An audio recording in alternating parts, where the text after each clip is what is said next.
Yep. So we recording too. Good. I like how it always says, do I want to leave the meeting now that it's being recorded? Y'all not recording me. Man, exciting. All right, so I can hear everybody. Jackie, say something else. Testing 1, 2, 3. Okay, I can hear you. Good. Amber, you're good. Akua, what about you? Testing. You're good. Okay. Yep. Everybody is good. I'm excited. Oh, I forgot to say. So I got the little one up here. So might be coming in and out of the frame. I got her good right now. She got the phone, and so she is cool. But when she get bored, oh man, I don't know what's gonna happen. So we just gonna hope she stay right there. But yeah, and then we'll just edit that. So yep. So cool. Well, we are here, y'all. Welcome back. Street Academy Podcast, where we keep one foot in the academy and one foot in the streets. Back again with another episode. Super excited about this episode right here. It's been a long time coming. This is our first time going live on Facebook too. Tried to do something different. Because I've been seeing all of these different, like, I saw a couple of different. I know Adventists for Social Justice, they be going live on Facebook. I know Sidney Freeman, we had him on, he was on episode 2. He did Decolonizing the Black Adventist Mind. Did y'all see that Decolonizing the Black Adventist? Oh man. I have not. It's on my to-do list. That joint is cold. That joint is cold. I'm talking about diamonds after diamonds. So yeah, that was a good one right there. But I know they did the live thing. So I said, let me see a Street Academy kid. Wait a minute, now y'all ain't gonna leave Street Academy out, cuz we about to be jumping on live too. No, what you mean? So yeah. So yeah, we here live. So hope y'all enjoy. Please definitely leave comments and questions in the chat, so that you can ask our special guests as well as all the co-hosts any questions or comments that you have, and we'll try to make sure that we get those in during the episode.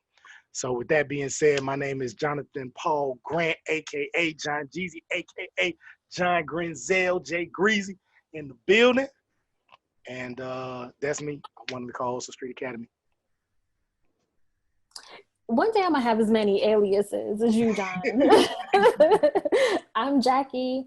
You can find me at Jackadmission, and I'm also known as Dr. Hater, rightfully so. Absolutely. And I am Amber Camila. You can find me on Instagram at Amber Camila, and also relearn_everything. Relearn, and we talk. Oh, by the way, you can find me on at J Paul Grant. On Instagram, JPG, JAY space P space GE on Facebook, website www.jpaulgrant.com. I need to update it, but yeah, you can find me there. Also, Relearn Everything. We talked a little bit about that on the last episode. It was a special commercial we had on that, so make sure y'all go check that out on the last episode. And as you can tell, if you've been tuning in and watching us and rocking with us this time, we have an extra person here, a special guest, a good friend of mine. I've been knowing this sister for a long time, since undergrad, Oakwood University, shout out, Huntsville, Alabama. We've known each other for a minute. Super, super brilliant, beautiful sister. And I'll let her introduce herself. But she's going to be dropping some knowledge on us and just having fun with us, because y'all know Street Academy, you know, we drop the knowledge, but we be acting ratchet too. We like a nice little mix of righteous and ratchet. And I know Akua, so I know she could do both of them, because we done hung out before. We done hung out in Philly. We done hung out in Atlanta. So I know she can get down with the righteous and the ratchet. And I'll let her. So she gonna have fun with us today. But definitely gonna be dropping some knowledge and some diamonds. And so I'll let her introduce herself. Go ahead. Hello, Street Academy family. My name is Dr. Akua Akua Boateng, and I'm a licensed psychotherapist in the city of Philadelphia. I see individuals and couples in my practice. I love what I do. I get to sit front row in transformations. So many people are changing their lives, and I get to be a part of that. You can find me on Instagram, akuaboateng.com, also my website, akuaboateng.com as well. For sure. So we're gonna be asking a few more questions too. All of us probably have different questions about what Akua, what she does, and basically how she got to this place. But Dr. Boateng, I mean, she kind of being modest in her intro, but I mean, I didn't know how deep we were going. like every other week, I'm seeing another interview. She's being quoted in a magazine. She's being interviewed in another magazine. She on this podcast. She on this radio show. She got all of these different, you know what I'm saying? All these different clients. There's just so much that, you know, that she's been doing. And her work, you know, definitely she has a passion for us, a passion for our people. And that's what I'm really, really excited about. You know, and we're gonna go there. We're gonna go through all the things. But one of the things that's very important here on Street Academy Podcast is that, or our theme is that we keep one foot in the academy and one foot in the streets. And so one of the things is, you know, all of us in some way, shape, or form are attached to academia, attached to you know, what they call the ivory tower, attached to these institutions. Usually through research or teaching or something like that. But at the same time, we also have a passion for community work. We have a passion for grassroots organizing. We have a passion for being in the streets and being wherever our people at, whether it's in the, you know, in the higher ed institutions, or, you know, in the trap houses, or in the churches, or in the, you know, on the, you know, at the corners, on the corner stores, in the driveways, you know, just wherever, community, you know, centers, wherever our people at, protests, concerts, wherever. We just like to be there and just study and know and help and learn from and teach, you know, teach and learn from our people. So I want to talk a little bit about, you know, although you have your academic side, what are some of the things that you involve yourself with on the street side? What are some of the things that you involve yourself with on the community side that makes you definitely a person who I would consider a perfect candidate for like Street Academy? Yeah, I think education. I do my best to, you know, I've been doing this for some time, working with people. And I think in the past 5 years, I've recognized that sometimes we just don't know. What we don't know, we cannot do. And so I think one of the tiers of what I like to do and what I feel is a part of my calling is to educate people about mental health, educate people about emotional health and how that integrates with their spirituality. Because so many people in our community hold fast to spirituality, but sometimes neglect their emotional health. And so being able to find the integration of those two, I think was very, very important for me in my own life. And then also, I think, with the circle that I find myself in. And so now I do as much as possible to be a psychological expert, whether that be in media, whether that be in print, whether that be in research, whether that be in, you know, sisterhood circles, the group chat, wherever it is, right? I do my best to try to educate people about their mental health and the importance of caring for their being. Yeah. That's great. Yeah. Oh, when you talked about just that religion and that spiritual part, that's real.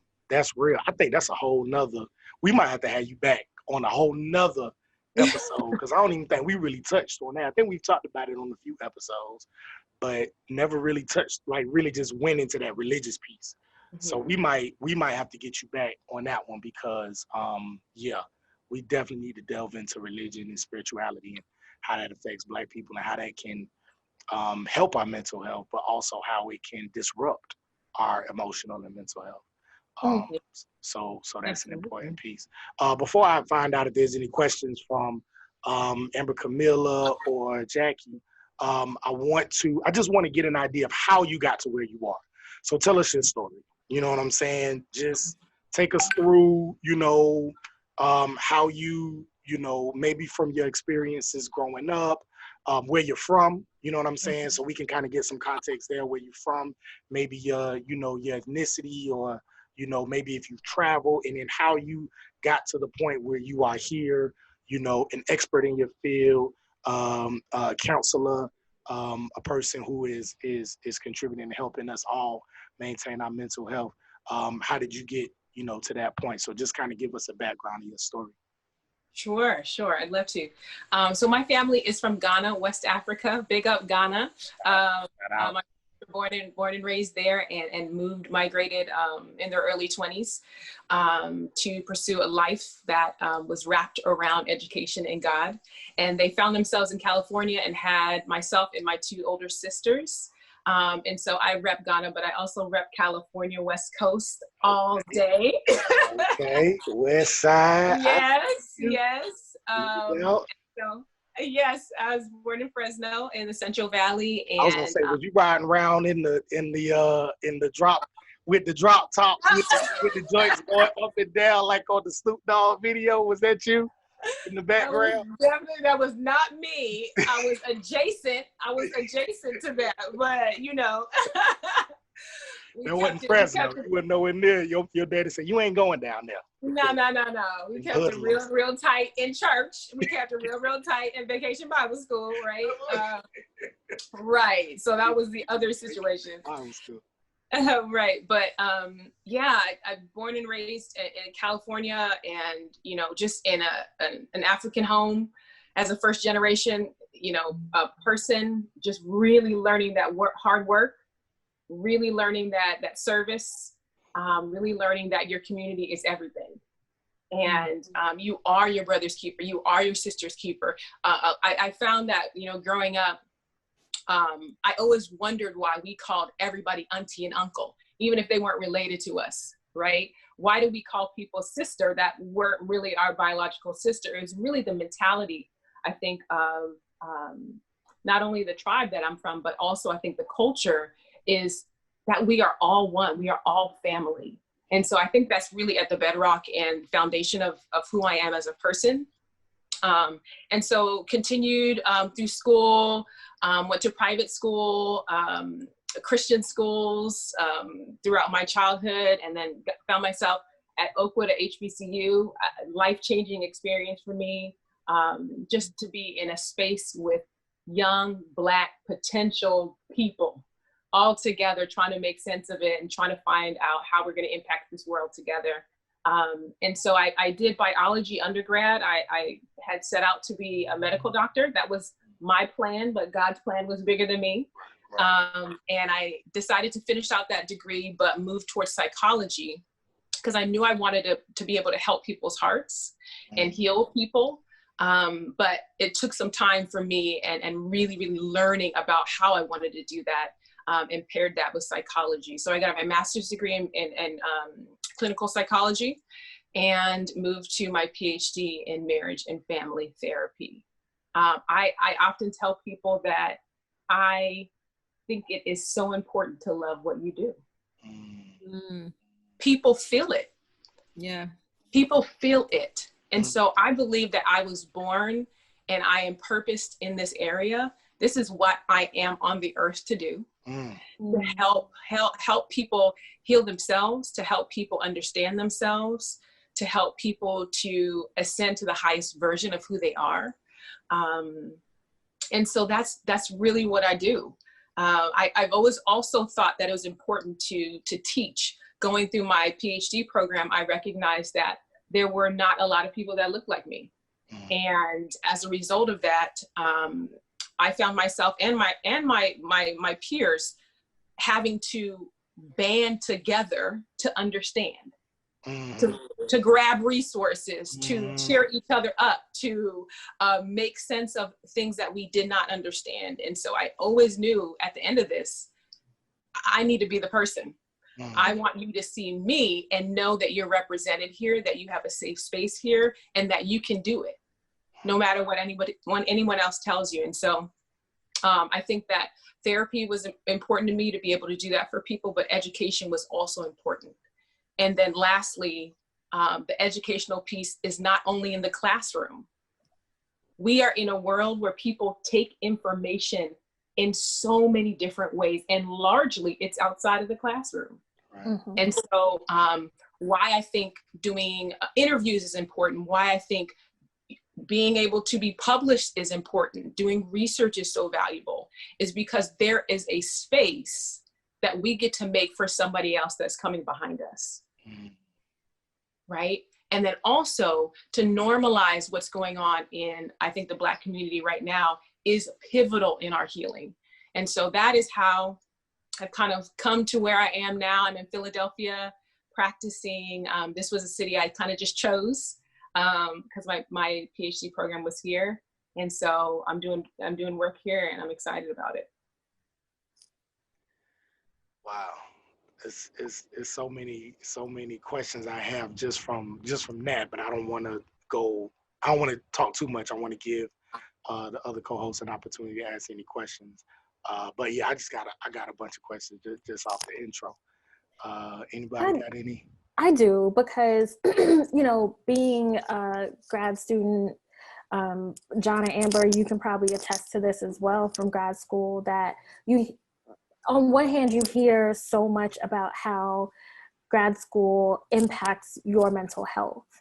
And I think that is kind of an interesting notion to wrap your mind around for you, who, as someone who was in like a grad program that had largely to do with mental health and like working through what it means to go to therapy and just to practice good mental health habits. So I was just wondering what your own journey with mental health was in grad school. How did grad school impact your mental health, and like how did you process that as someone who studied mental health? That's a very good question. I think that grad school definitely impacted my mental health in significant ways. This was the only environment where I learned to question myself. Unfortunately, I learned to second guess myself. I learned to sometimes even devalue my own voice and opinion. And so in these ways, I was learning how to downgrade and to silence my own voice, as I was also learning how to shape my own voice and amplify it and make it louder. And so what was required of me was to have a circle of people that got it. It was so important that someone can look me in my eye that looks like me and say, I did it, you can too.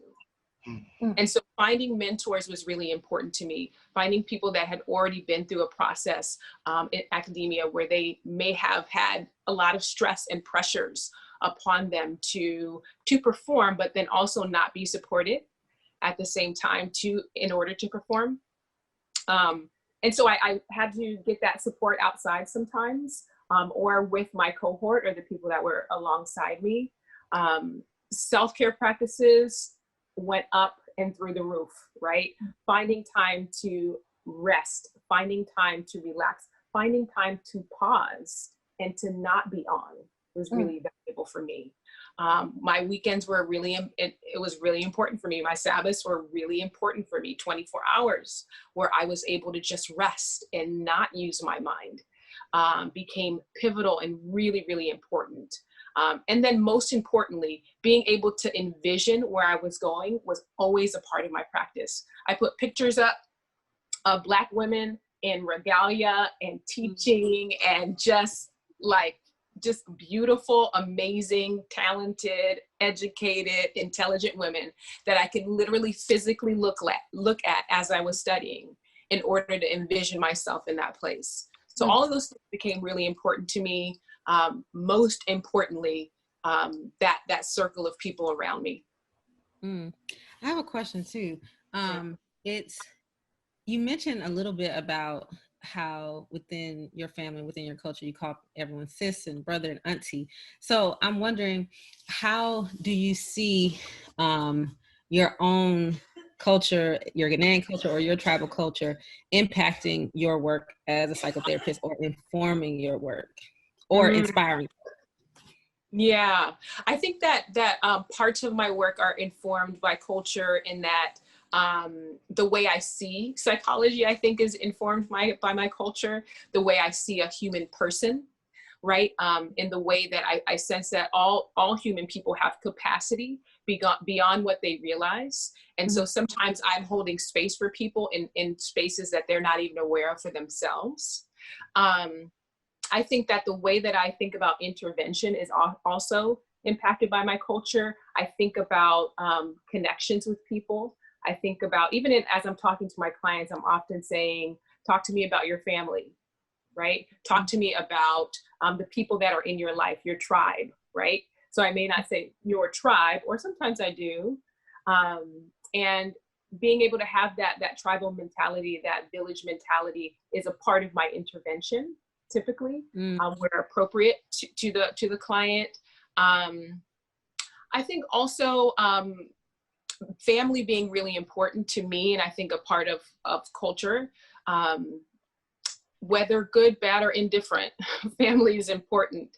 And so I think that really led me towards marriage and family therapy, and thinking about the system and not just the person, right? And how we can improve the overall system with which we are rearing children and moving generations and legacies forward, comes definitely from my Ghanaian culture, and knowing the importance of elders and wisdom givers and all of the things that have made me who I am. Yeah. Yo, I got a question. Before we go into the topic, unless anybody else has any other questions. Why did you choose an HBCU?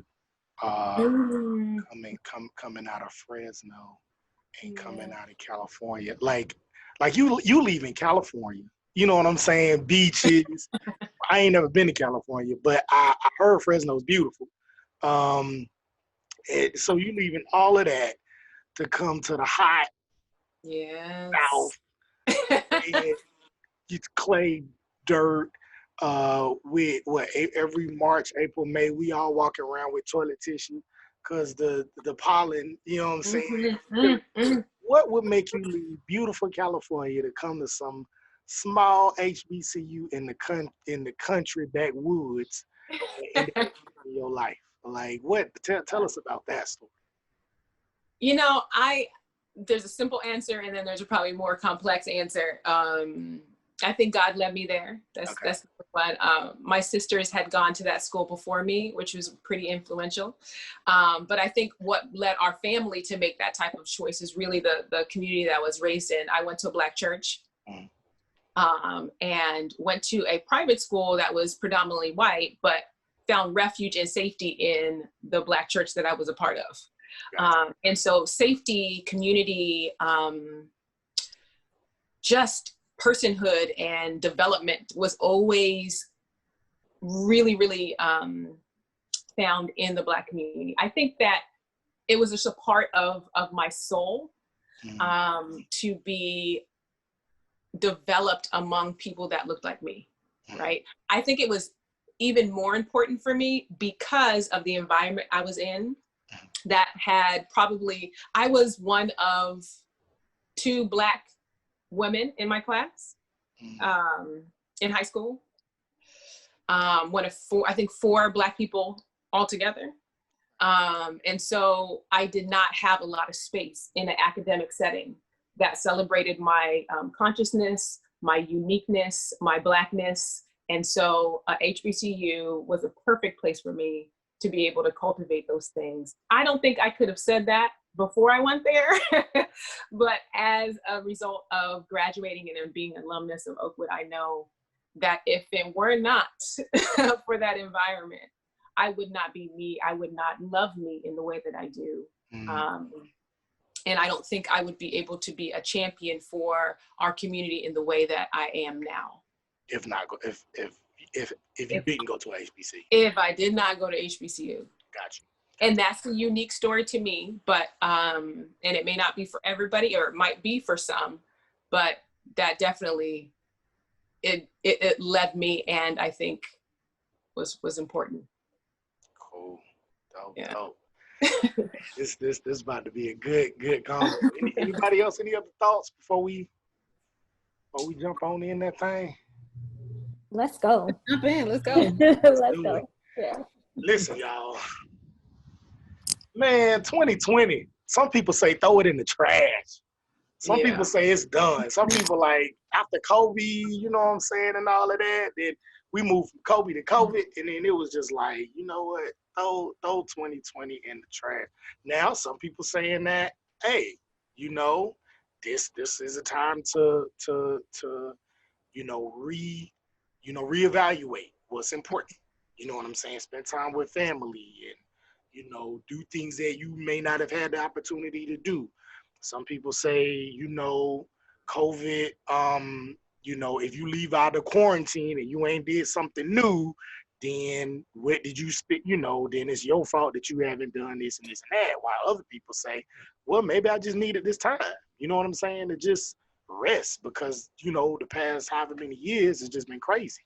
I know for me personally, and I guess we can all kind of talk about how this quarantine and COVID has kind of affected us, and we're gonna take that and then talk a little bit about the social protests, particularly this summer, which I think this summer is gonna go into the history books for real, as like something like a bloody summer. You know what I'm saying? And we talk about during the civil rights movement, or like the summer of Sam. Like I feel like summer 2020 is gonna be in the history books. So I definitely want us to talk a little bit about that and then transition that into the back to school and what that means for us and our mental health throughout that whole piece.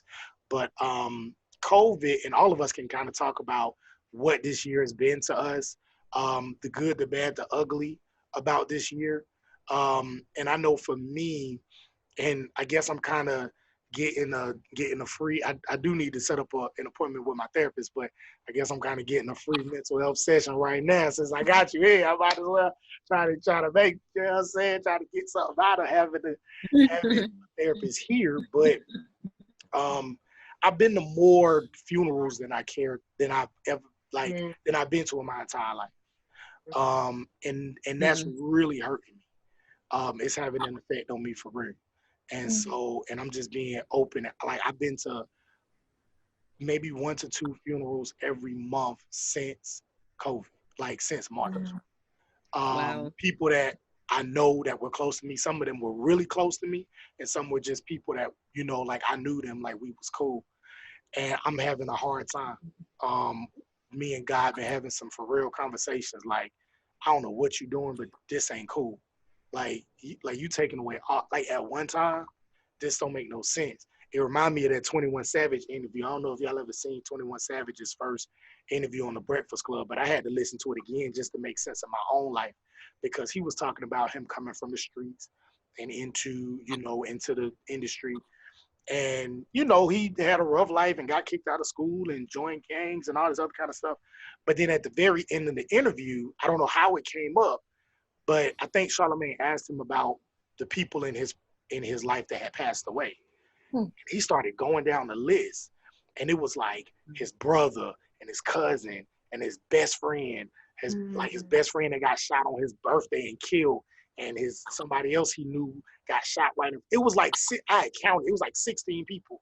And this dude wasn't even like maybe 2021, and from his teenage years to like his adult years, he had known 16 close people, not to mention just regular close people that got killed in gun violence.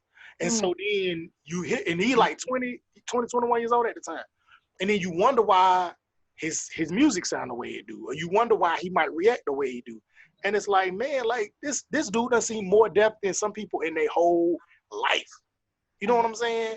And I had to listen to his interview again to make sense of my own, because even though it wasn't to that extent in terms of numbers, I was feeling that way. Like death seems to be all around me. I found out about one death 2 weeks ago. I found out about another death last week. I'm scared to go into this week because I don't know who's gonna pass away that I know. And so I don't know. For me, that's one of the things that COVID, one of the negative effects of COVID for me is this has just been too much death that I've just been dealing with. I ain't never had to deal with it like this. So yeah.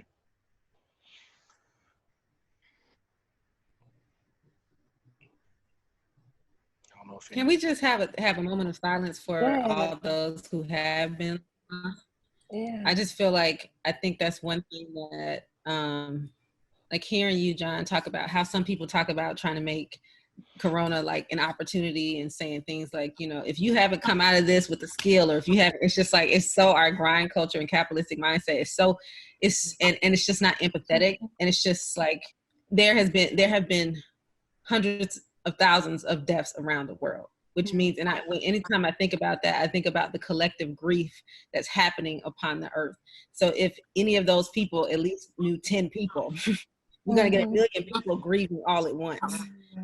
And of course, if any of those people knew at least 100 people, you're getting 10 million. And so it's just like, for there to be such collective grief on the earth, that says something about what's happening in our space, you know? And I don't think we honor that enough, how much sadness and how much grief is here right now. So I would like, if we could just take a moment to just have a moment of silence for all those who have been lost to COVID and to other causes in 2020. So can we take a moment of silence? Okay.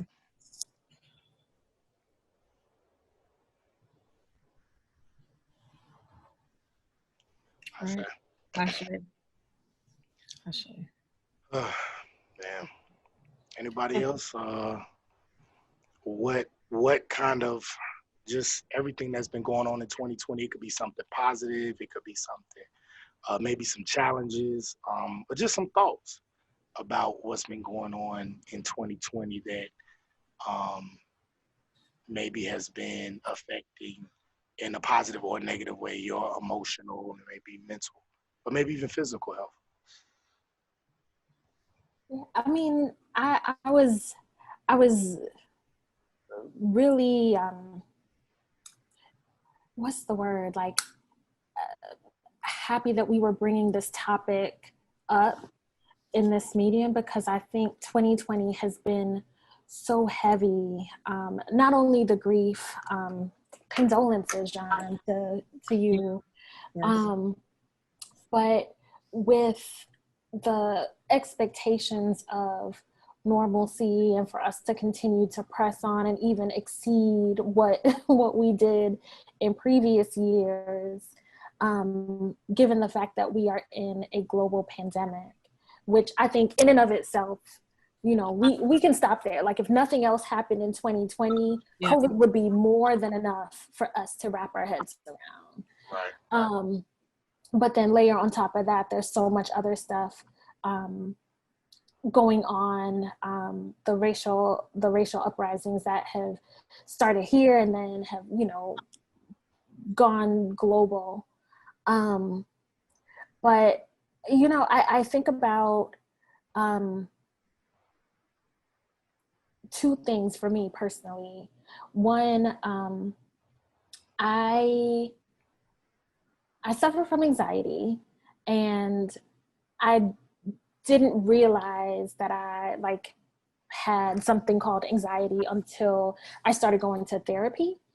And it's so funny because I think back to me being a kid and like different ways that anxiety came up for me as like a 5 and 6 year old, that my parents obviously weren't thinking about like, oh, this kid has anxiety, but were definitely exacerbated when I went to graduate school. But going into this summer, I felt fine. But then last month, things got real crazy with the anxiety. And so I had to like step up some self-care stuff. And so I think about how many folks are just like dealing with not having social interaction, not having a sense of normalcy, and just trying to like make sense of all of this mentally. And then I just think about how many things that, you know, we mark our time by looking forward to, you know, whether it's the barbecues or the brunches or just like the things that we, you know, have that mark our time, that we just didn't have. And that also creates a sense of grief or mourning. I realized a couple days ago, today actually is Sunday the 23rd. Next Sunday would have been my wedding. And, you know, we plan, like, of course, you know, people plan like these big grand weddings. And over the past few days, I've really had a sense of grief about it, even though I didn't have it for the past several months. There's just so much other stuff on my mind. But then, you know, just in the past couple of days, I've been like, wow, you know, I really would have been, you know, packing up my stuff and, you know, having the parties. Like, it would have been a celebratory time. And this point in time, August 23rd, 2020, is anything but celebratory. So, you know, I'm just thinking about that for me personally, but how many other people have those same sorts of experiences of birthdays or anniversaries or just trips or just, you know, special events that they were looking forward to, or maybe the more everyday events that you're looking forward to. I know that fall and winter is really hard for me, like missing out on that sunlight. And so knowing that, you know, we're about to go into the fall, but not really having had the time to really do the summer stuff, not the time, but just, you know, every outside is closed, you know? So not really having had a summer, it kind of feels very odd going into the fall right now, of not having that like joy that usually builds up during the summer from having fun and those sorts of things. So those are some things that I'm thinking about right now as it relates to mental health. There's just so much. I just feel like, and I just feel like, well, what I know, it's not just a feeling. Everyone is experiencing 2020 so uniquely, depending on just the unique aspects of your life, and how your life is set up. From if you have small children, to if you have college-age children, if you were already kind of working from home, or if, of course, you weren't working from home, if you work the type of job where you have to be there, to like the age of your parents, where your parents are, where your loved ones are. It's just so many little things that just completely shape and can impact this experience. And I mean, even like you saying, Jackie, like you were planning on getting, you had planned a whole celebration that it was the joining of your life partner. That's major. And you had to cancel. I mean, it's just so many things. I mean, for me, I'm in a major transition in my life, and the transition happening while the pandemic is happening just exacerbated the stress of it all, and the need for stability and that desire for stability, because now, you know, if my life was already somewhat unstable in some ways, then now the entire country and the entire world is also unstable. And so it just and the type of person that I am, security and stability are really important for me. And so it just has thrown me off tremendously. I feel like I'm beginning to become more stable. However, with that, you know, the election is coming up, and no telling, you know, just as I'm trying to like be like, okay, I'm getting used to the masks, I'm getting used to the stuff, and maybe, you know, things are beginning to happen. And it's just like, when November hits, we don't know what's about to happen. And whatever decision it is, either one, it's gonna be some crisis, either one, because we know 45 ain't giving it up without a fight, and that's gonna be a thing. And if he does get reelected, then that's gonna be a thing. So it's like, I'm just not sure what to anticipate. And then I just saw, was it yesterday or today? This, it's called, wait, what is it called? It's called when it's our overshoot day. It's Earth Overshoot Day. Have y'all heard of this? Basically, it's the day in the year when humans have used up all the resources that the Earth cannot reproduce within a year. And that day was yesterday for the Earth. So it's just, and the name of the project that does it, you could just go to overshootday.org. But one of their missions is to try to move that date back, you know, so that humans don't keep using all the resources that the Earth can produce in a year. So that just, I just learned about that, and I'm like, what is happening? And granted, I don't know I'm sure they have some data on what the dates have been in previous years, but it just made me think like, the Earth doesn't have enough to produce in the next year all the resources that we just used. I'm just kind of like blown by that. So I just think there's a lot going on the planet. So yeah, that's that.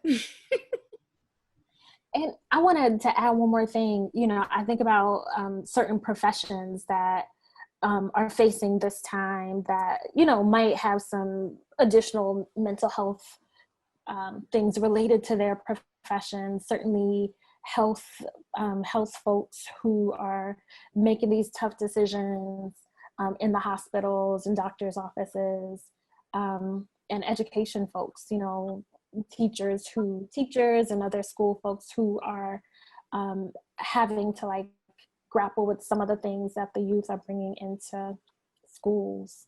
And there's probably other professions that I'm not thinking about, but you know, those in particular.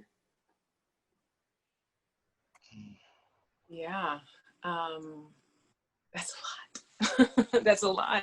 I know we just came with the Yeah, no, I came with just that fire on you right there. What? no, I mean, go ahead. And I was just gonna say, I don't want you to feel the need to like address all of this, because this is literally 3 different therapy sessions. This is 3 different paychecks for you. So don't even feel the need to just, you know, whatever comes to your mind, and maybe you can even share just your experiences with with COVID and what's been happening, you know what I'm saying, for you, Doc. Yeah. I feel compelled for a deep breath for all of us to just kind of take in,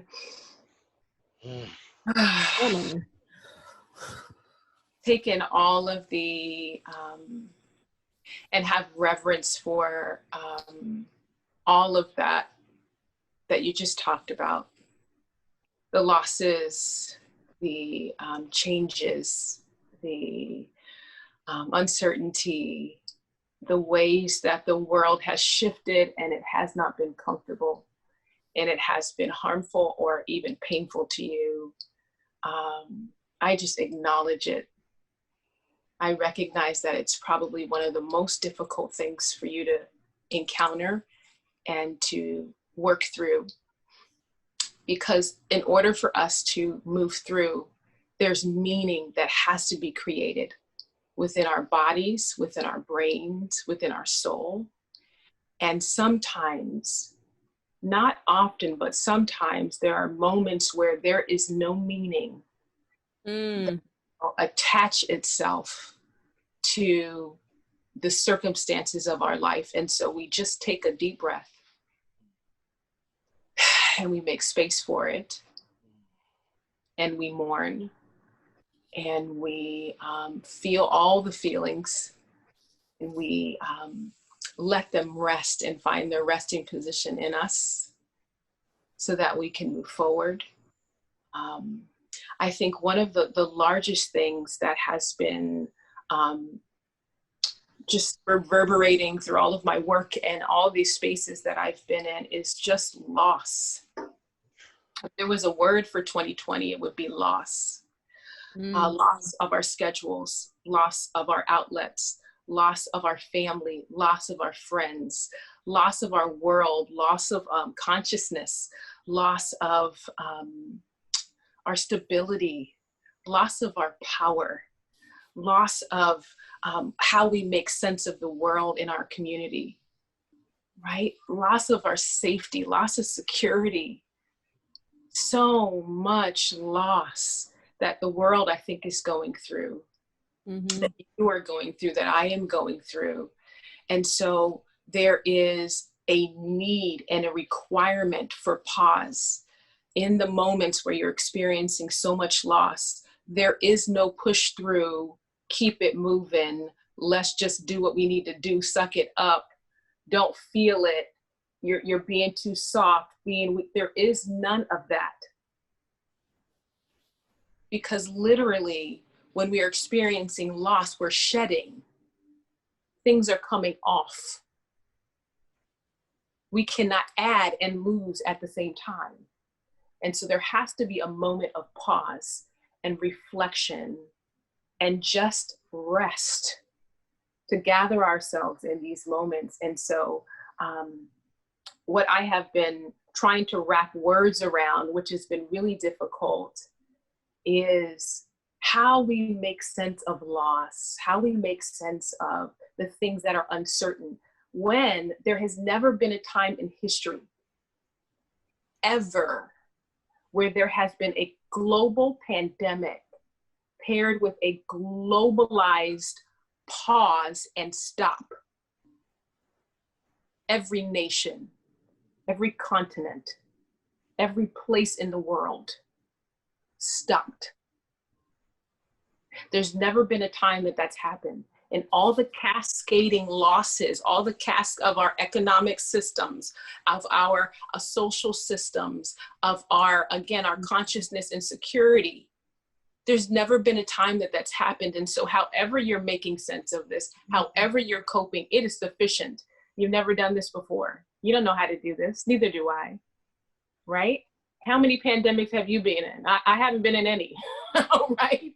Right? So how the hell would we know how to do this? We wouldn't.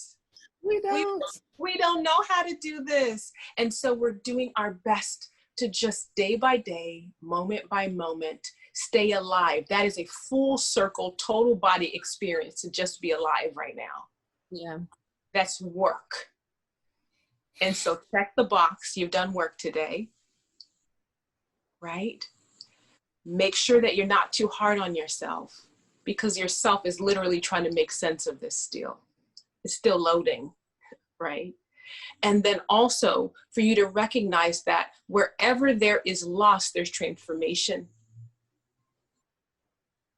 There's an opportunity for transformation. There's an opportunity for us to shed again, in order for us to rebirth, in order for us to generate life, generate new ideas, generate coping strategies, but it's going to be unique for each and every person. And so giving yourself the benefit of the doubt in being in a situation in a time you've never, ever experienced before allows us to have the grace and compassion, right, to generate what we will need in this moment of resilience, right? I think for all of us, in some way that kind of sums up the world, but then also there are not enough words to express the uniqueness and the nuanced nature of the pain that you're going through. And so you are the only person that can do that. Time with yourself to pause and reset allows you to make space for creating language around what you're feeling. And so I hope that you're finding time to do that. And that's just for you three. Yes, people are watching, but I say that to you, that you're making space to really honor with the utmost reverence and sacredness what this body and being has been through in the past 6 months. Yeah. It's astounding. Yeah. Right? It's astounding. And so I think that's where we start. There's so many other things I can say. I don't want to keep going in the conversation, but I think that's important just for us, for in this room, right? In response to all the things that you have bravely, I think, shared in this moment, to really just make sense of what has happened, where are we, and what does that mean? Ooh, I got a little something over here, a little bit, man. On real, bro. Like, I know for some, I don't know. Some of us really feel like we going crazy for real. Like we really feel like we going crazy. You know what I'm saying? And I definitely think social media, a place where we get our information. I think we are part of a generation that is an information overload. I know you probably talk about that maybe in your sessions, just information overload, or just everything just coming at you all at once. You know what I'm saying? But you need some of it. And then some of it you don't. But then all of it is kind of disrupting your emotional and mental health, you know? So I don't know, just trying to balance that, I think, is something that I think a lot of people might be struggling with too. You know? Yeah, it is probably top two of the things I talk about in sessions daily. the hyperconnectivity of social media technology in general is literally rewiring our brains. And that is not in a good way. Mm-hmm. There's so much research that talks about our ability to access this prefrontal cortex, which really has the capacity to have rational thoughts, empathy, can really distinguish between important things, has the peripheral thinking, right? I can grab other concepts and make them inform my decision making and things like that. Is largely being affected by social media. And so what I have been talking to a lot of people about is that you are a part of the process, whether you are plugged into your phone and your device or not. That does not define your activism. The fact that you saw the latest story, it does not. What does define your activism is your capacity to participate. You cannot participate if you are not well. Mm-hmm. And so being able to have a social media diet, as I talk about, or have a hygiene around social media is really important. Get your stories, get the understanding, get the news. Sometimes you have to rework where you get news from. That's another thing. But sometimes you have to read the story and not watch the video. It depends on your body, your system, and how it's affecting you. Get your stories, get the information, and then log off. Let your brain make sense of it. It can do it if you allow it to. And so what do I want to do in response to this new information? Creativity sometimes is thwarted by our technology telling us what the problem is and the answer. You can get the answer. Grab the problem first. Log off. Take some moments to ground yourself in what you just read, have seen, have experienced, and then think about what is my individual response to this, right? Do I want to do this more? Do I want to do this less? How can I impact this subject matter or this particular event that's happening this weekend? Can I actually go to a protest?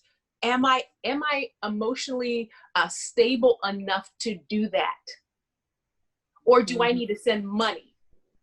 Or do I need to make sure that I pick up 3 of my friends in this location at the end of it?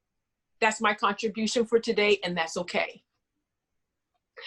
Sometimes people find themselves going and doing things or being a part of these experiences online and re-traumatizing themselves. And therefore now putting another mental and emotional assault upon this Black body in order to support another. And that in and of itself is a problem, right?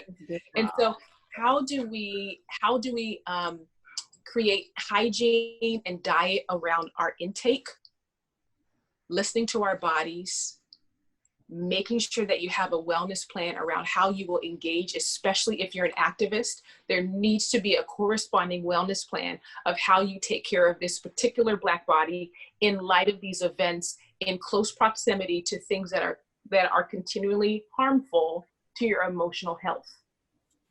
I want to hear more about the wellness plan. Yeah, I do too. When you said corresponding wellness plan, I'm like, yes. Yes. Yes. What does that look like? Yeah, well, I've had to develop, I work with some activists in this city, and in New York City, and nationally, right? That have very big platforms and have to engage. Their job is to engage, right? And so that is a really hard thing to do all the time, especially when the concern is intricately, connected to your identity. And so some wellness plans really look like, first of all, acknowledging and being clear about your own mental health. Do you have depression? Do you have anxiety? What pre-existing conditions do you have that this could exacerbate, right? How do I feel after I engage? Let me check in. Do I have tension in my muscle fibers? Do I find myself tensing? Is my jaw clenched? Right? Can I not sleep every night that I go on these binges and I watch all the stories and all the videos? Can I sleep at night? right?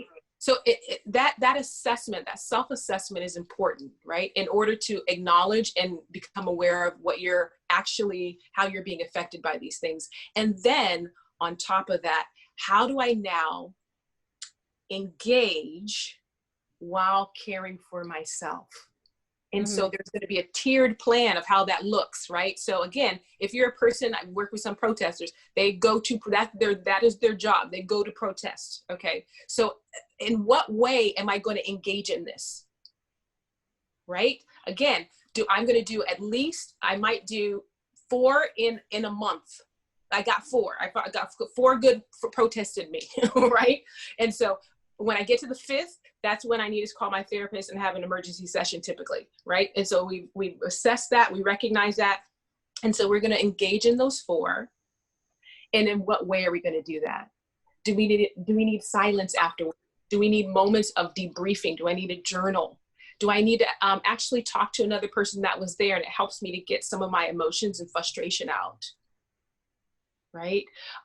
Do I need to, after I've been on social media and I'm engaging, I'm posting and I'm doing all these things, what are 3 self-care practices that help me actually decompress and get some of the tension out of my body? Right? Whether that be exercise, whether that be meditation, whether that be being able to actually have physical touch. Sometimes people need an actual physical holding that allows them to rest and relax and feel secure physically, even though societally we may not feel secure, right? So it really just depends on the person, and it needs to be nuanced and unique to your experience. But hopefully in some way there is some plan around it. Oh no, this is good. I'm over here and on, but I got my co-host over here, so I ain't want her to be interrupted. That's why I had to put you on mute. I had to put me on mute, but I was just like, listen, I'm taking it all in. I'm getting all these nuggets, and I'm glad I'm recording it so I can go back and just meditate on this, man. But this is wow. Yeah. This is it. Yeah, I really appreciate you just sharing the idea of the wellness plan. And I feel like so many of us coming out of this summer and everything that was happening with that, having to look at the pandemic and then the summer protests later on top of that. And so now we're about to go into the fall where a lot of people are returning to school. And at the same time, while children are supposed to be returning to school, also, you have adult learners like our PhD candidate over here. So it's like there are adult learners trying to return to school in this new form, as well as still trying to either be parents and work, and then also be parent teachers, and then also trying to work and then be this on. There's so much happening. What do you think people can anticipate in this fall in terms of like what feelings might begin to arise and how they can perhaps get ahead of some of the things that you expect to possibly be mental challenges coming up or emotional challenges? Yeah. That fear of powerlessness is the biggest one, right? That we don't like to not be in control. We don't like to have our power taken from us. And sometimes our power really is associated with our schedules and our ability to master things, to accomplish things, to get down the to-do list, to feel as though we completed something well or we perfected a thing. And so in these environments where there are multiple shifting areas and spectrums within our life, it is sometimes almost impossible to have the consistency, stability that we're used to. And so it's going to be really important for us to, this is going to sound funny, lower our standards. Right? Oh, wow. Lower your standards. Moms out there, you're not, right? Well, I'm sorry, I don't want to interrupt, but that's almost the antithesis to what we are asked to do in our careers. Correct. Absolutely. That's like, that goes against everything we learn in grad school. Yes. Everything we learn in society, even as Black people, like, be twice as good. But not just that, it goes against one of the tenets of white supremacy culture, which we are in, which is perfectionism. Yes. So Yeah. that is like, that's part of our water that we swim in. And so that is like the antithesis of that. And also the capitalistic mindset as well, that we need to be performing at a certain level. And so that right there is a completely countercultural and counterintuitive idea. Please say more. Yes. Yeah. And that's why I preface it by saying, you're not gonna digest this well, but listen, follow the preacher, right? So in some way, it's gonna be really important for you to lower your standards. You're a human that's trying to make sense of things moment by moment. And there is no manual for this. You are making the manual as you go. And so it's going to be really important for you. It could be a mom out there that is trying to be a teacher, trying to set up the classroom in the house, as well as, make sure that she's doing her side hustle and then taking care of her husband and then making sure she goes to work and like all of the laundry and it won't all get done. That's okay. It won't all get done. Let me put that in the chat. It won't. Let me throw that in these comments. It won't all get done. It won't all get done, and that's okay. We're okay, right? And so in some way, you're going to have to really become that inner parent, that reparenting process of it's okay. We're okay, right? That yes, the dishes might not be every night anymore. Yeah, we might have to start using the dishwasher, Black people. Really, yes. Your kids may have to use the dishwasher in this generation. And that's against Black life. Black. Listen. I love me a dishwasher. We have officially cut on that dishwasher until me and my sister left the house. Right? Dishwasher. I still don't use my dishwasher. We have officially crossed the line for me. I can't do this. This is look, Doc. I got all the other stuff, all the psychotherapy, but when you get the dishwasher thing, that was too much. It's so real. It's so real, right? You crossed the line. So real, like it's okay. Listen, it is okay, right? When there was a person that recently I basically had to make a case for why this person needed a housekeeper. Like it's just not literally. It's not possible. Mm-hmm. All the things that you're doing, all of the ways that the world has taught you that you must show up, it is not possible for this human frail being. That's right. And so in order for us to get to the destination, it doesn't matter that we do it all ourselves. It just matters that we get there. That we get there. Right? And so what you'll need is to lower your standards, but also to expand your resources in order to be able to get this done. Allow for community. Yes, expand your resources. Make sure you're relying on the people that are near you. Being able to give yourself compassion all along the way is going to be really important as well. And so I think people this fall are really going to be dealing with similar things as they were in the summer, that uncertainty, that sense of loss, powerlessness, but then also really having to renegotiate the essentials in their life. Not everything is essential. It is very difficult, I think, in kind of a first world space to not see that as true. But it is. We might have to lower the expectations that we have for our children.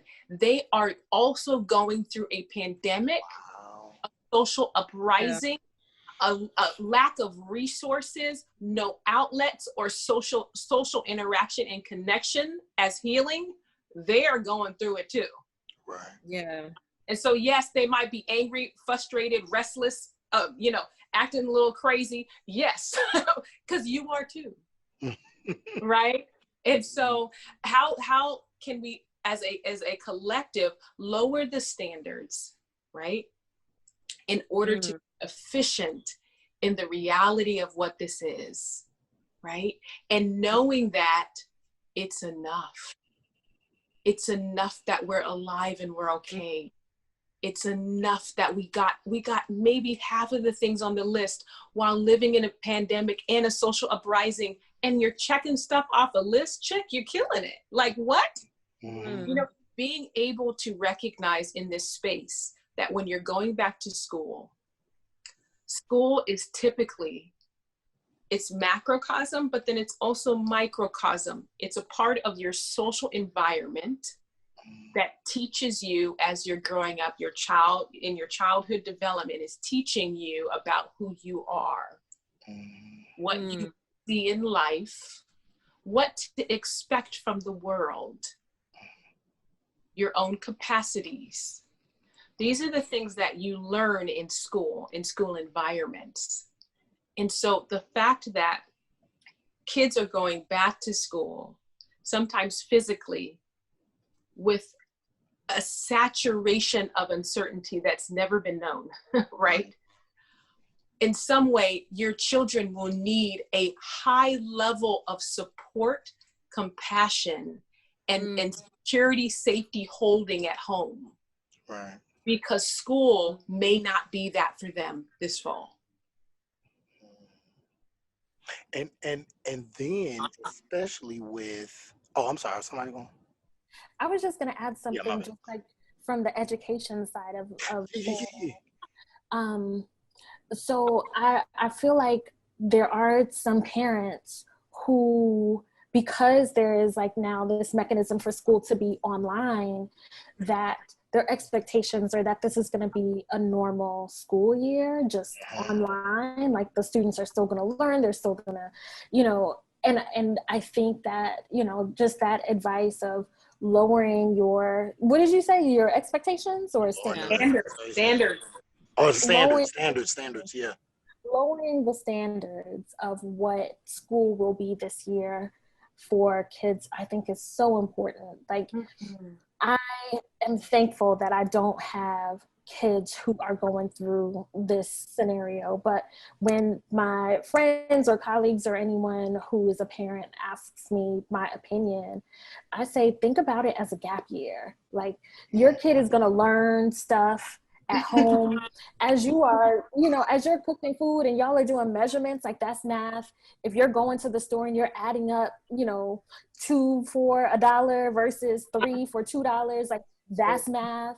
You know, as you're reading street signs and go, like that's English. Like, start to think of it more as a gap year and how some of these everyday behaviors that you're going to be doing anyway will fill some of the knowledge gaps that a kid would normally get in school, because the idea that this will just be a normal school year just via Zoom or whatever else, whatever sort of tool, is unrealistic. It's unrealistic for the students, it's unrealistic for school staff, and it puts a lot of unnecessary pressures and burdens on both sets of people. And it puts pressure on the parents, because then I think a lot of parents will be feeling like, what am I doing wrong as a parent where my kid is not meeting these certain benchmarks?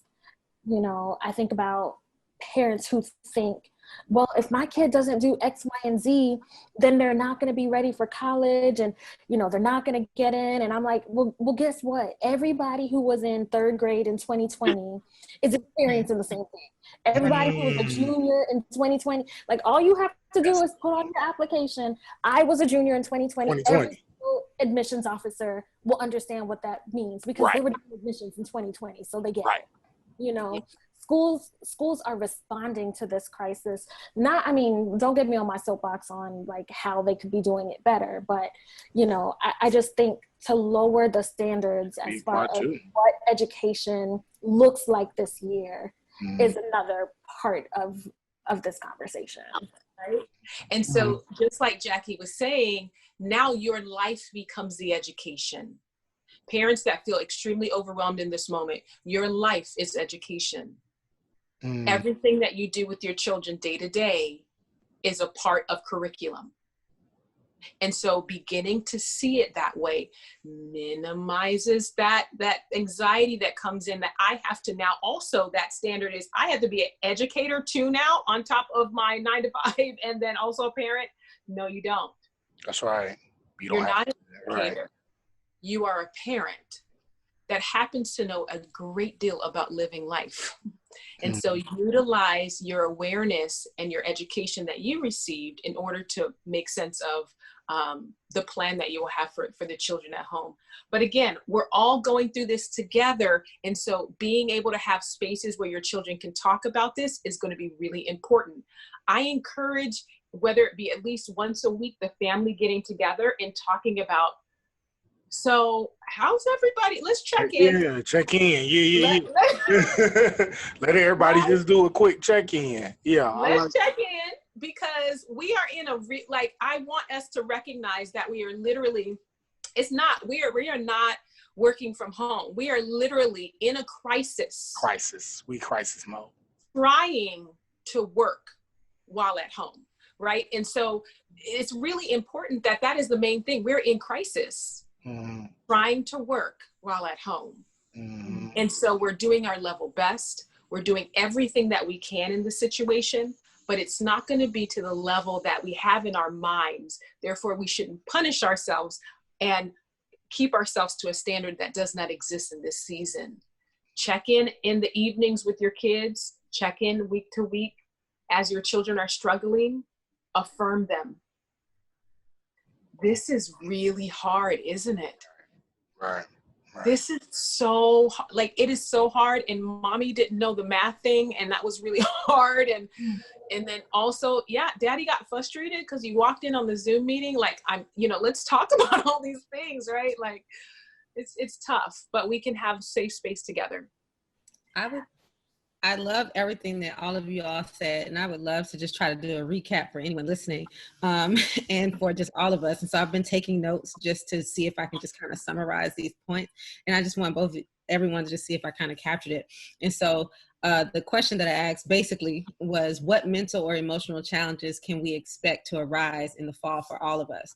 And our answer was a sense of powerlessness. And how do we manage that? Manage that by lowering your standards, expanding your resources and leaning into your community, renegotiating your essentials, lowering your expectations of loved ones. That's including children, spouses, relatives, friends, everybody.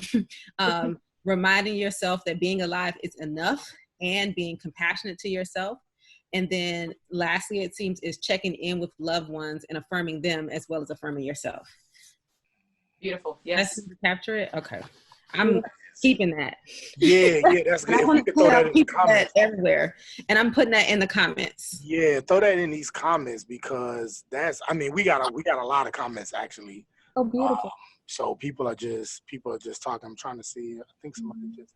Oh, okay. Yeah, this Amber just put it in the comment. But yeah, that is and one thing, when you talked about that gap year, I thought about that Blackish episode where the son wanted to take a gap year.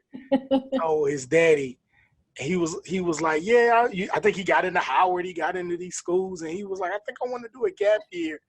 And he was like, what? We black, we don't do no gap year. Like, you going to, you know what I'm saying? You going to college, you going to whoever. And he was like, Malia Obama did it. And he was like, you ain't Malia Obama. You know what I'm saying? Like, you ain't the kid of a president. So, but if you think about it, like when you said gap year, I was like, I responded like, how did that, like, ain't nobody doing no gap year. No, we rolling, like my daughter rolling. we what you need to learn by 3, what you need to learn by 4, like that's what we on. And so my mind immediately went there. So there are these cultural disconnections that we have from things that we kind of say, oh, that's white people stuff. Or that's white people who be backpacking across Europe and taking gap years and stuff. Because the reality is, for us, we don't have the social safety net they have. For us, we don't have the type of privileges they have to be able to take gap years and have that moment in your 20s where you tripping, but then you can come back and bounce back and do. You see, now some of us can and some of us do it, but it's a lot more. We don't have as much to lose, not because of us personally, but because society. Right.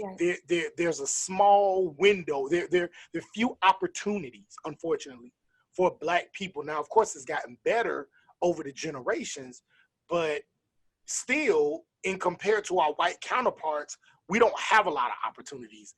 And so a lot of times that's how our parents, and sometimes us as parents and as mentors and as, you know, sometimes that's how we look at that. Like that's for them. That's for those rich people who got money and can do all this.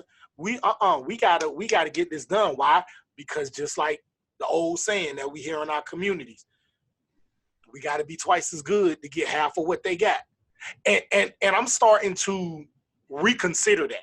I don't know how much I like feeding that to myself and feeding that to these, you know, to the next generation. I understand from that generation that was coming out of, Right. you know, segregation. I understand why but now I'm like, I don't know how much I like that. I don't know how much I like to feed that narrative. But that's what we grew up on. We grew up on those kinds of, I think the term is adages or whatever, that, you know, you got to be twice as good to get half as much. So for us, it's like, oh, white people can go to therapy, and white people can say, oh, I'm not feeling well. Oh, this is hurting me. Oh, I need a gap year in my mental health. And black folks, you better pray about it. You know, I got $150. You can do two therapy sessions, or one with a really good one, and then you got to keep it moving because we don't. Wow. We got to be better. We got to be, and honestly, Akua, that's a reality. Like that's a reality. You know what I'm saying? So it's so difficult for us to accept. Yeah. That. You know what I'm saying? But we have to reimagine us, and we have to reimagine Black success. We have to reimagine what that looks like and the road to that, because maybe what they were teaching us, the road to that, you know, maybe we sacrifice our parents sacrificed their emotional health and their mental health, and maybe that's why they weren't as happy as you know they could have been. For our generation and for the next generation, maybe we can reimagine that and you know, and see what that looks like. I don't know. Those are some things that came to my mind. I love all of that. You are literally tap dancing on Dr. Joy DeCrue, I think is her name, her research on post-traumatic slave syndrome, and just the narratives. We have a culture of narrative being the legacy, right? That we pass down the story of who we are, what we do, how we do that. And sometimes it has not made space for our mental health outside of survival. And so for us, how a person or how a human makes sense of their world in survival is quite different than they would make sense of their world if they were not in survival.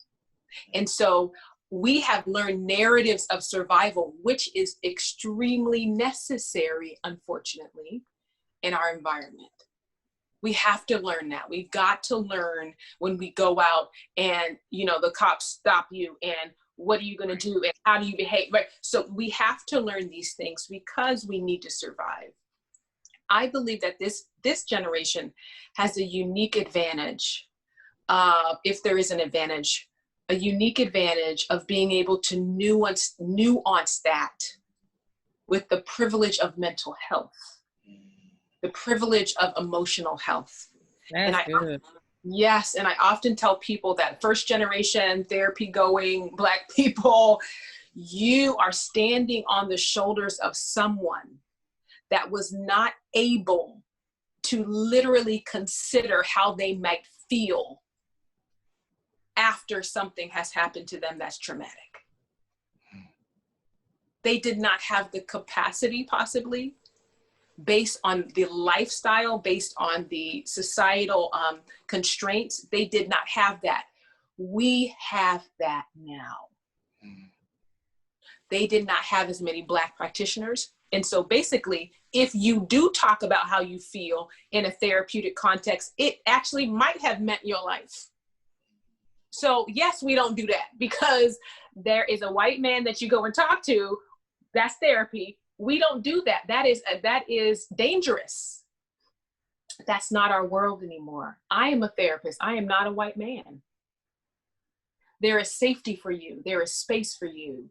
There is an actual space in therapy for you that we have the privilege and luxury of being able to do. And hopefully through resources that we've created in the mental health field, and we're hopefully doing our job to do that, to make it accessible to more people. It is not a luxury, it is your right as a human being. It is to have dignity, to be able to share your concerns. It is a part of your heritage to do that. It is not anti-Black.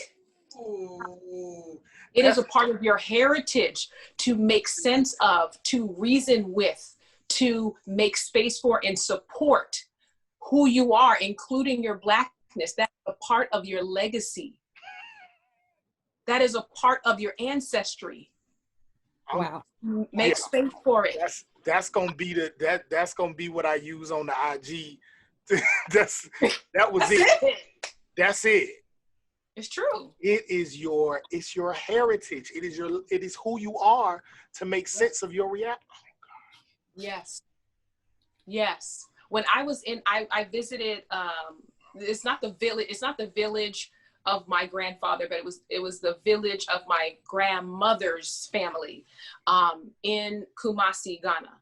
There is a man there, and it's been for centuries. There is a person designated in the village that people, when they have concerns or issues, they go to this person.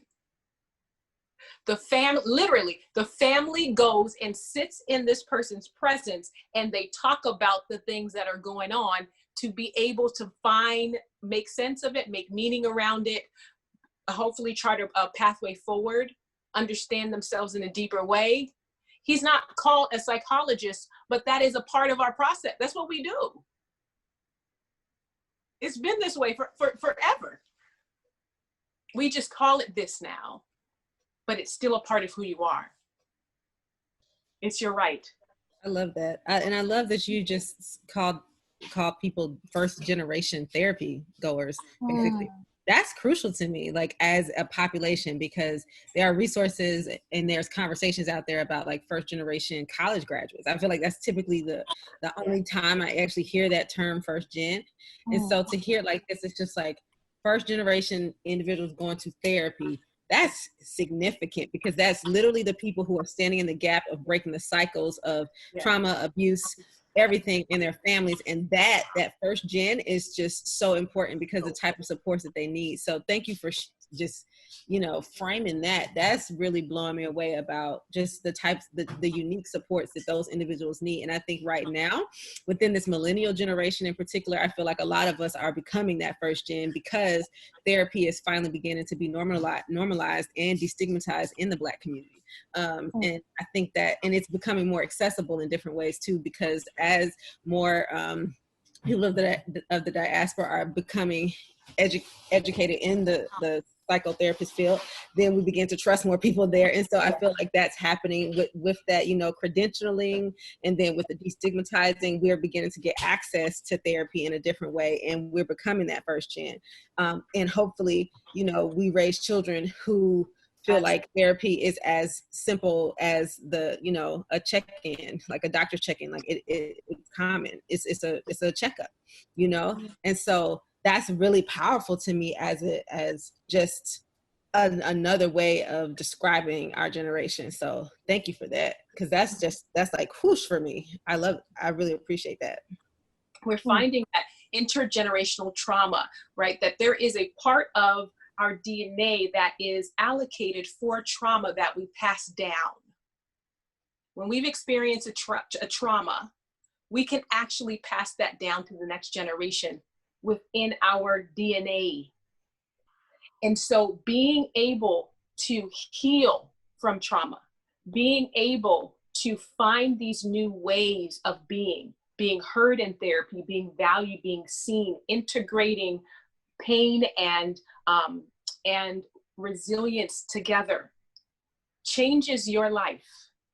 However, most importantly, it changes your family, the lineage of your people. It will change us because we have the power to also rewrite that genome, right? And so being able to make these changes are so significant.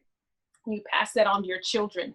Your children will pass on a different DNA to their children, one that is not riddled with the trauma, but really the parts of it have been healed. And so the reality is just quite different moving forward. And so wherever we can humanize ourselves, right, by allowing us to know that we have a right to be heard, to be seen, to be valued. It's not somebody else's life.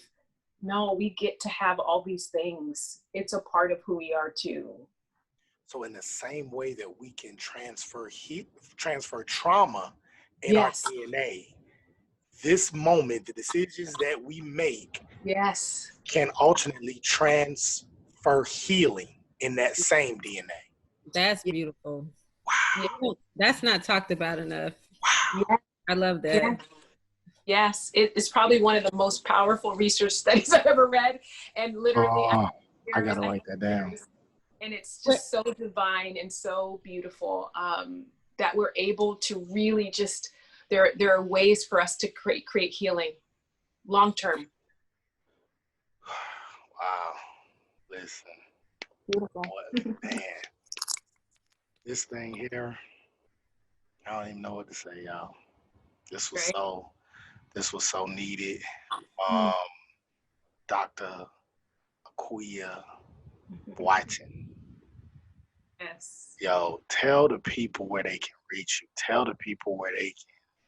About to go find you right now. Yeah. Yeah. On social media and Instagram, you can find me at Akua Boateng. That's AKUAKBOATENG. And also my website, akuakboateng.com. I'm on Twitter, not as often, but my same name. And you can, if you're looking for services, you can call my office or reach me through my website. And if I'm not able to see you, I will refer you to someone that is in your area. Are you doing virtual sessions now, or are you doing in office? I'm doing all virtual therapy at this time, and I don't have a date of going back just yet, as most people don't, but all virtual therapy right now. Are you certified for Georgia? Because that's you know, I don't know if I have a license. So at the beginning of COVID, I got some emergency licenses in different places: New York, Washington, Ohio. I don't recall. I can check on Georgia. I don't know if I have a license for Georgia, to be honest. Listen, that license, man, you know me. I'd be like, man, that's white people stuff. Look, it's true. I blame everything on white people. I'd be like, that's white people stuff. License, nobody care. But I guess it's a real thing. in some ways you should have licenses to something. That's a whole thing. Credentialing, and that's a whole thing. Yeah. But I mean, I don't know. I feel just the love. I mean, just what you dropped on us, you know, is just so powerful. And for anybody listening, you know what I mean, everybody who's tuned in, anybody who's gonna, you know, watch the final version after we, you know, edit and put it on YouTube and all of that. You know, if you need services, if you need somebody to rap with, talk to, therapy sessions, if you want to begin your own therapy sessions, we have Dr. Akua Boateng right here that clearly is just phenomenal and has a passion for this. She talked about earlier, this is another thing, I'm not going to prolong it, but just talked about like how, I know, I be talking too much, I'm sorry. I know, but talked about how she was put on this earth for this, you know what I'm saying? And those are kind of people, I need people who like, I was put on earth for this. You know what I'm saying? Like those are kind of people, that's your Jordans, your Ali's, your LeBrons. You know what I'm saying? Like they made for this moment. When Mordecai told Esther, you was made for a time like this. Like those are kind of people that end up changing lives and changing the trajectory of history. You know what I'm saying? And so, you know, Akua talked about that earlier, man. Like she was made for this. So you need that kind of therapy. You need that kind of counseling. You want to go in that direction. You want to go in the right direction that's real for you. That's the kind of person you need to link yourself to right there. Somebody who's made for this. You know what I'm saying? So Anyway, thank you. Say Thank you one so more thing. much. Oh, go. One more thing. Thank you so much for that. I really appreciate that.